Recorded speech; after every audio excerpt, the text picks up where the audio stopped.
Well, hello, this is Wale Farron. I'm a tech entrepreneur, and welcome to another episode of Tech Roundup, your weekly opinion, views, and analysis of the top tech events happening around the world with a focus on Nigeria.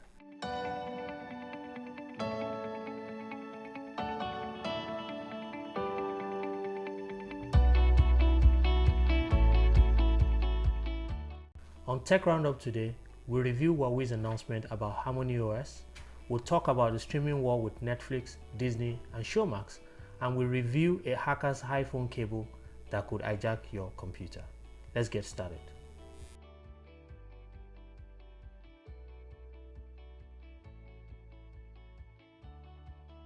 At a recent developers conference in China, Huawei executive revealed the company's plans for the future.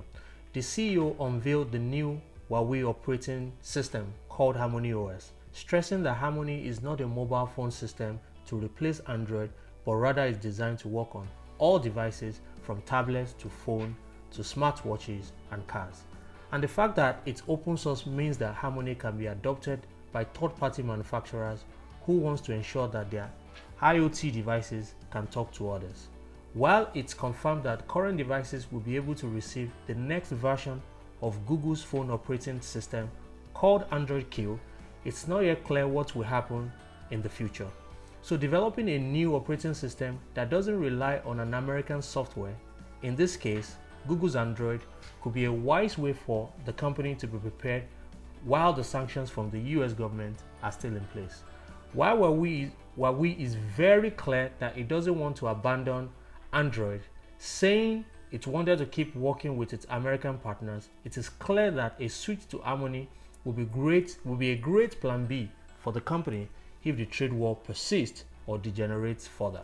As usual, we'll continue to look at the impact of this development on the Nigerian market, which now has up to 80% Android powered devices with a good number produced by Huawei. But today, we examine what entrepreneurs can learn from this development. 1. It's difficult to be 100% prepared for political or regulatory impact on businesses, so anticipating and creating alternative is very important. 2. Situations present market opportunities and entrepreneurs must learn to take advantage. 3. Open source is great, especially in this age of open connectivity. Gaining market share can be scaled with open development and integration. Next. It was all started by a man.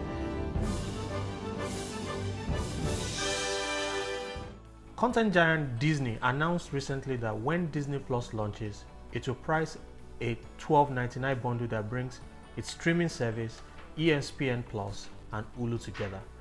The price brings the three services together for the same cost as Netflix and is $5 cheaper than what you will pay if you price each service individually. I currently pay $12.99 for Netflix and $4.99 for ESPN Plus. As much as Netflix is spending on content, there is simply no way it favorably competes with Disney, which has been making massive content buys and acquisition of other players in the space. Disney now has control of Hulu. The streaming wars has been on for years, but as the landscape changes, Disney seems poised to take control. Elsewhere in Africa, unable to beat streaming services such as Netflix and Amazon, MultiChoice has launched a standalone streaming service called Showmax in Nigeria for about 2,900 subscription monthly. To its advantage, MultiChoice already has homegrown original shows that will endear its new streaming service to local audiences. Netflix has yet to get off the mark with local shows. As DSTV has spread through Africa, it has created country-specific news, documentary and reality TV shows and already has relationship with local industry players. The streaming war is truly on, and winners will have to be strategic about innovation, content development and positioning. I believe the recent development will present opportunities for tech innovation, but entrepreneurs must have these considerations. 1. Content is king, technology will follow. 2. Nigeria with over 100 million mobile subscribers present an attractive market, but providers will have to figure out a bundle with telcos that allows streaming with no or minimal data usage. And lastly, technologies to license, price and pay royalty to Nollywood and other industry players will become important going forward.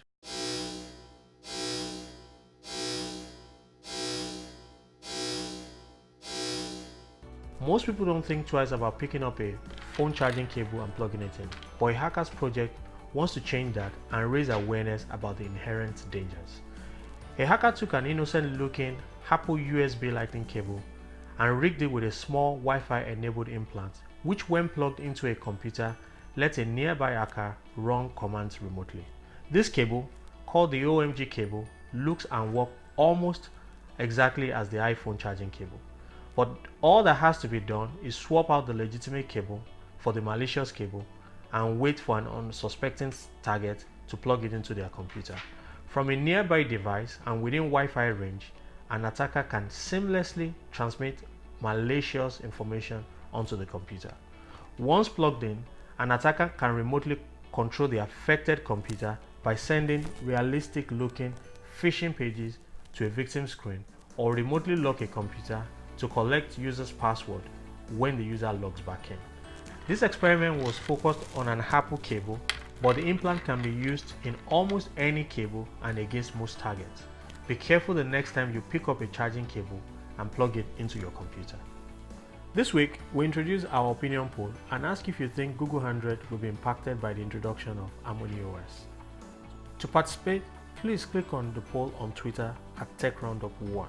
I will share the result of the poll during our next episode. We'd like to hear your comments and feedback, so please connect with me on LinkedIn at Wale Farah and subscribe to our Tech Roundup YouTube channel. Have a great weekend, guys, and see you all again next week. Kashifo.